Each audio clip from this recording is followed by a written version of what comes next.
ကြောင့်ဘယ်သူမှစိတ်ထဲဆင်းရဲမှုမဖြစ်ပါစေနဲ့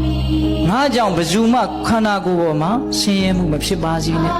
ငါကြောင့်ဘယ်သူမှနားထဲမှာပင်မဆင်းရဲသွားတာမျိုးမဖြစ်ပါစေနဲ့ငါပြောလိုက်တဲ့စကားကြောင့်ဘယ်သူမှမဆင်းရဲပါစေနဲ့နော်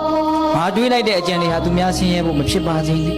ငါလှုပ်လိုက်တဲ့အလုပ်တွေဟာသူများရဲ့မျက်စိထဲမှာကိုယ်လိုကန့်လန့်သူများရဲ့နားထဲမှာကိုယ်လိုကန့်လန့်သူများရဲ့စိတ်ထဲမှာပူပန်သွားသေးတာမျိုးဆင်းရဲသွားသေးတာမျိုးဘယ်သောခါကာလမှာမဖြစ်ပါစေနဲ့